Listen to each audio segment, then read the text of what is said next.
Alright, welcome. Doing business and getting into the gym, when it comes to those two things, there is a lot of merit to the idea that they are both two sides of the same coin, regardless of what business you're in, especially when you're a young, conscious entrepreneur. So, the phrase that I use for it is like how putting on 30 kilograms of muscle made me, or us, millionaires.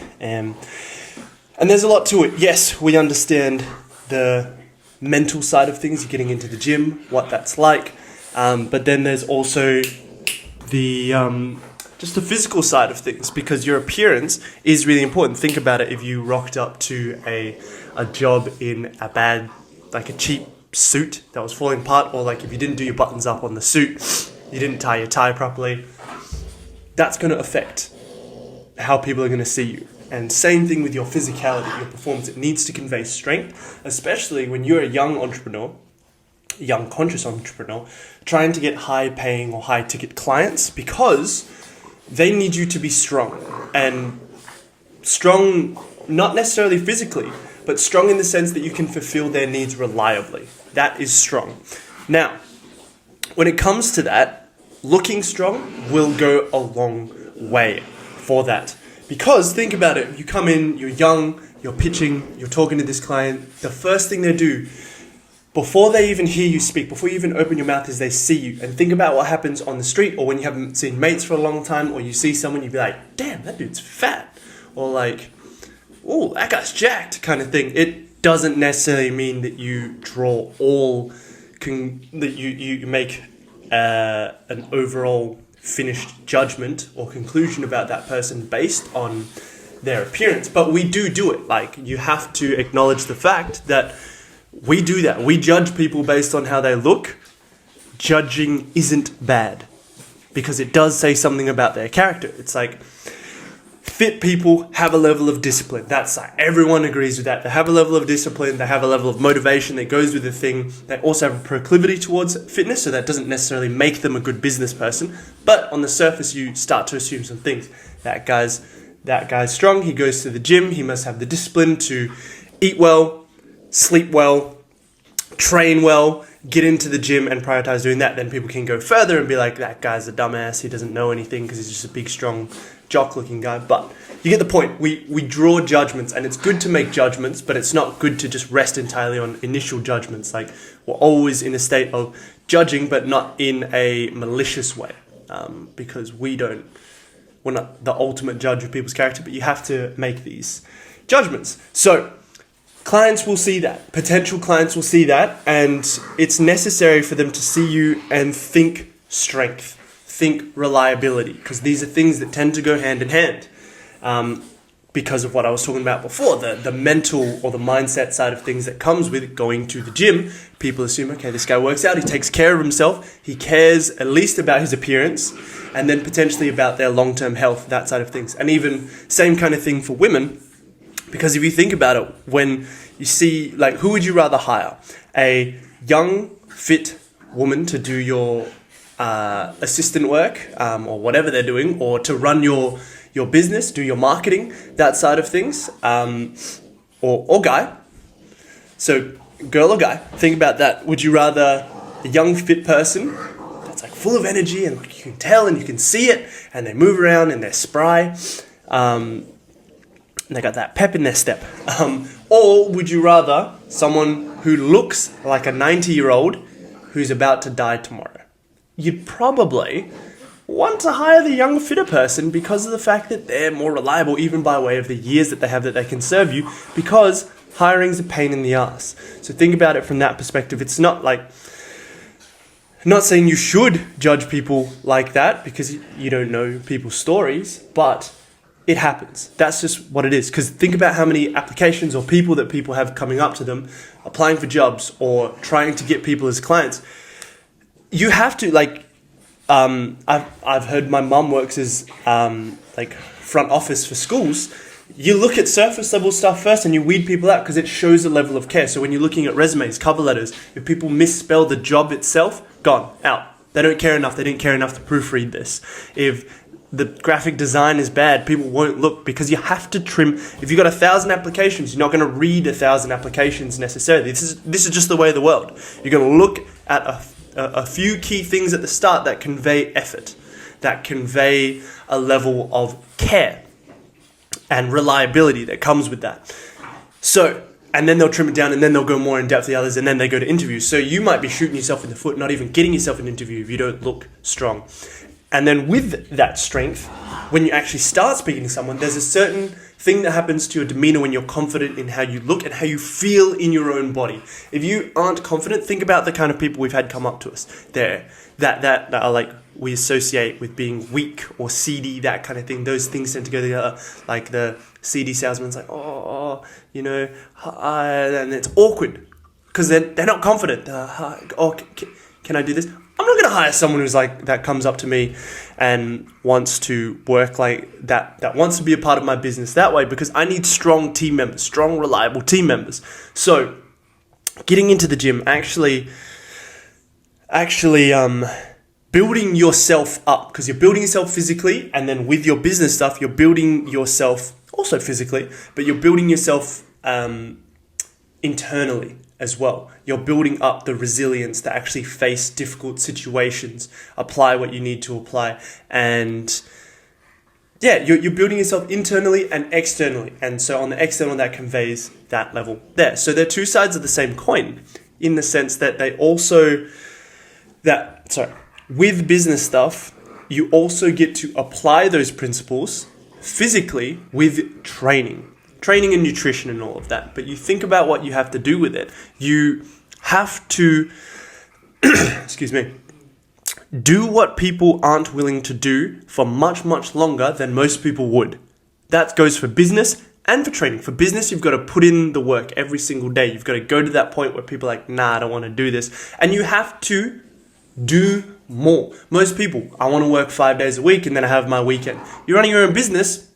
You don't normally get to do that in growth periods. Like, well, if you really want to grow, you can do that, but why do it for the sake of it? If you have a period of time where you need to work 20 hours a day, 7 days a week for 6 months straight, you better believe that you're going to do it if you want your business to succeed. Similar thing with working out. People are like, I want to take the weekend off. I don't want to work out all of these days. The really dedicated people will get in when they don't feel like it. So that's another part, doing what you don't feel like doing day in and day out. Day in and day out, and also delaying your gratification by doing the same thing day after day after day. When you're working out effectively, your workouts tend to look the same.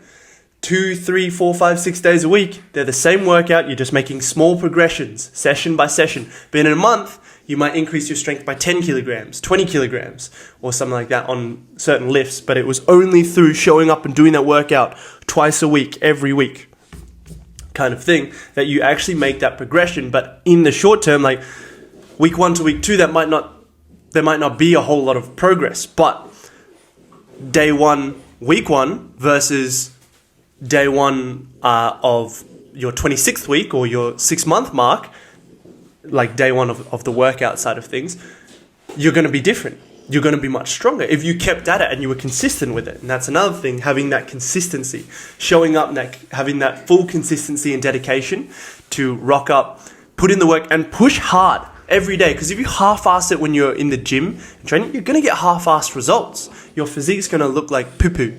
It's not going to look great. Not like how you want to. It's not going to look strong because you didn't push yourself. Same with business. If you show up and you're like, I feel like I'm working hard, then like I'm kind of giving it my best effort rather. If you half-ass it with that, you're going to get half-assed business results, and that's results. And that's why most businesses don't last longer than a year, 5 years, or like they get 5 years down the mark and they're like, oh, this is around that point where things should start to work. And because they were just holding out for the timeline, waiting for the time to pass anyway, not being aggressive and going for it and doing what they needed to do every day, putting in the hard work, they get to the end of 5 years because they cruise there passively and they're no better than when they started. They're probably in a worse position because they put money into this thing, they put time into it, they put effort, and they have nothing to show for it. So that's why it's important to do the training side of things, because you have to push yourself hard. You have to push yourself hard in order to actually get the result in the 6 months' time, in the year, in the 5 years from now. And we understand that. So delaying the gratification, pushing hard is really important. Otherwise, you don't get anything out of it. They're two sides of the same coin also, in the sense that you have to dig in to the fact that you might not always feel like you're getting a lot done, but don't just start doing more things for the sake of it. And you don't start chasing other things, be like, oh, this hasn't worked, this workout routine hasn't worked after 1 week, I'm going to swap the routine. A lot of people will do that, but the people that really get results be like, okay, this workout routine I might not feel like it's made a huge difference in a week, but in 6 months' time, I'll see a difference. In 3 months' time, there'll be a difference if I'm consistent and I keep at it. So it's not about feeling effective, it's about being effective. Would you rather be effective or have something just feel good, feel effective? And there's a lot of that in business as well. You can feel like, man, I didn't get the results yesterday and I haven't gotten them yet today, but you're 2 days in, you're a week in. You have to push hard. You have to push hard and keep going. And like, especially in periods of time when business is really busy, you have to force yourself to go in when you don't feel like it, because it compounds and it helps. And another thing as well, it helps with your energy management. So if you're stressed and your energy gets really built up and you're trying to hold on to the energy because you're like, no, I've got to dedicate all here. You don't allow more energy to come into your body, or your body to generate more energy, because it's like what you do influences how you act and how you feel. So when you're trying to hold on to all that energy, it's like with money. If you try to hold on to money, you save it all and you're like, I can never spend anything on anything. You never really make more money. But when you learn to let it go, you increase your capacity and more money can flow in as a result. Same with energy. If you allow your energy to flow out, you allow more to flow in and you increase your capacity, which means you can do more in a workday. You can be more effective with all of it because you're also more focused and you get better results because of that. So when it comes to the energy management side of things, if you're in the day-to-day and you're like, oh man, I can't focus, like I can't do this, then you aren't going to be as effective with your business side of things, because it's like, I can't really get this task done, I can't manage my energy. So it really helps to get out, work out, and then your energy's way better. And same with being active. And it's all about prioritization by way of the long and the short term. So when it comes to your prioritization, you can prioritize in the long term for business. That might be the primary goal, but that means that short term, you actually have to put yourself, your physical fitness, your training first, because that allows you to operate better on a day-to-day basis and get better results in the long term. But that doesn't mean that overall long term, the goal isn't business. So even if you're not a fitness freak, if you don't care that much about it, you need to be training. You need to be getting in the training, because from there, the eating comes with that. A lot of the time, being a bit more active comes with that. Which kind of goes hand in hand with training, and sleep. You tend to sleep better. Even if you can't necessarily change those other things, training will help and it will add to how you feel, because even by way of your memory, your creativity, that side of things, just being more active, cardio, things that are cyclical in nature help a lot with the creativity. So when it comes to long versus short term, you have to prioritize the short term for training. And what that looks like sometimes is like schedule blocking or scheduling in a client. You have to treat the client, the gym day to day, or your training, like they're your number one client, your most important client that you never ever miss out on. So if you've got a time, say it's 2 p.m. during the day, that's when you can go do it, or 6 a.m. You never ever skip out on that. You never be like, oh no, I can't really make it, I'll cancel. Because would you do that last minute to a huge client? No. Things might come up. There might be emergencies, but when there is an emergency, you reschedule for as soon as possible. You don't just keep putting it off. So you've got to see the gym that way, because in a way it's like the gym's the number one client because you're the number one client, because if you're dead or if you're not functioning well, you can't even serve your clients well. You can't do good business if you are not at your 100%. And you might be like, oh, but I can still show up 100%. You can show up 100%, but say this is the 100% you could show up with the gym. This is everything. You're putting in that effort. You're showing up 100% because you're someone who's going to show up 100% regardless. I get that. I'm like that too. But then when you don't train, this is your maximum capacity. You can still get to 100% of that, but it's nowhere near 100% here when you're actually full on and in the gym. So it's really important to be getting that side of things in so that you can actually show up at 100% of your 100%. So you maximize your full potential by doing that. And that's important because we want to help people with our businesses. We want to make good money. And then that's part of helping people even better. Like, you can't help people as well if you're not making good money. Because if you're struggling, you're stressed, you're just trying to survive and just make it by, then again, same thing. You can be at 100% of the current capacity, but that current capacity could be 50% of your overall potential. And so, yeah, that's really important. Now, relating all of the strength side of things, like you want to look strong, be strong, you want to relate that back to high ticket clients and earning more money. Like I was just saying, you need to do that because it's like your value as a person. You increase your value as a person. That's the value that a potential client perceives and is willing to pay. If you are weak, if you're sloppy, if you look like you're not worth it, people aren't going to pay you. So it's the look as well as how you present, how you actually are, and the quality of your service. And the gym will also help the quality of your service, like I was saying before. So it's that perception of value as well, because your perception of your value does not matter as much as the client's perception of your value. You have to convey that value to them, and the way you look is a big part of that. So it's really important that you show up, look good, look strong, and you feel good and feel strong as well. And then that comes across in the way you speak, your demeanor, and you will get more clients and get more higher paying clients instead of having to grovel for low ticket clients and like, oh, please work with me, that kind of thing. Strong people don't do that. They know their value. So you have to know your value, and this increases your value, your perception and understanding of your value, as well as others. Now, what I would do to actually apply this is I would do what I call my 4X principle, which is basically to get started. This is a good way of doing it, to actually train for strength and to put on size. And I actually do this as something that helps guys put on muscle regardless of whatever state they're in. They get stronger, they build more muscle, and they can lose fat at the same time. They can keep the fat level the same.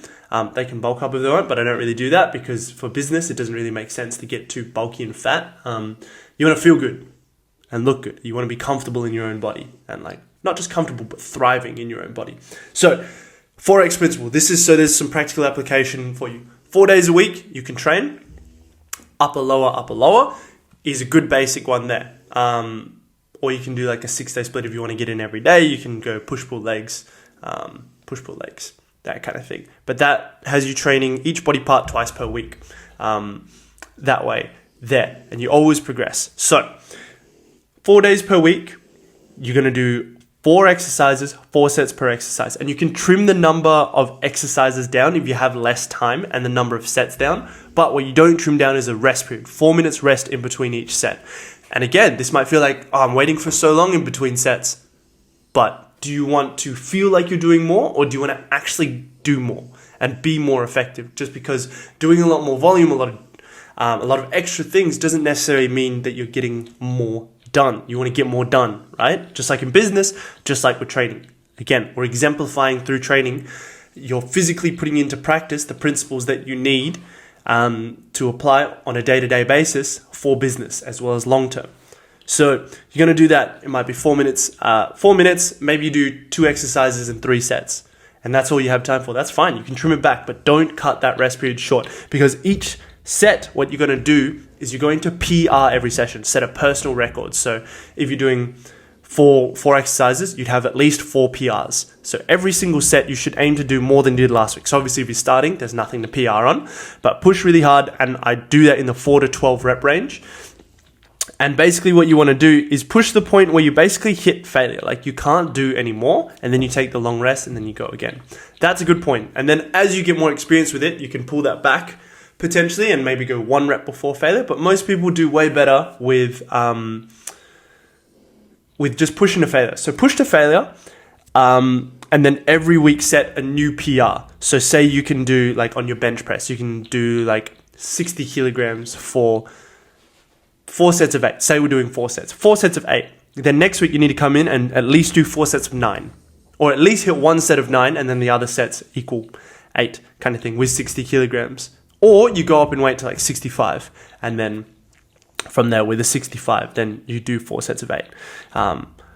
However you want to do it. So what I would do is have a rep scheme. 4 to 12, you can go 4 to 6 reps, 8 to 12, classic, 6 to 10, doesn't matter. If you can hit the upper limit of that, with the weight that you're doing and pushing hard, pushing to, like I said before, that failure point. If you can do all of your sets hitting that upper limit, then progress. So if you can do 4 sets of 12, then you need to go up in weight and then keep working on that new weight until you can do 4 sets of 12 again, go up in the new weight. But that way it's like you PR every session, make sure you ensure that way that you get the most out of every set. So PR every session. And that's my 4X principle. And it's easy, it's effective, and it really amplifies your business performance like you wouldn't believe. It works gangbusters. For all of the reasons that I said before. So that's that. That's this one. Thanks for listening. But basically, you got to realize business and training, 2 sides of the same coin, and your efforts in one are going to compound and amplify the other. So business success is going to amplify your gym success, which is going to amplify your business success. But the one that you normally need to force, because we put so much time into business, is the gym. Because you can always be like, oh no, I got this task to do today, got an extra hour like I can put in if I don't go to the gym. Don't fall into that trap, because then it's always tomorrow, and it just doesn't happen, and then your business performance will suffer within a couple of days. Even do this now, and then you'll start to see great results, as well as put in that work business wise, and it'll be all gravy, baby. Take care. Catch you guys soon. Let's go.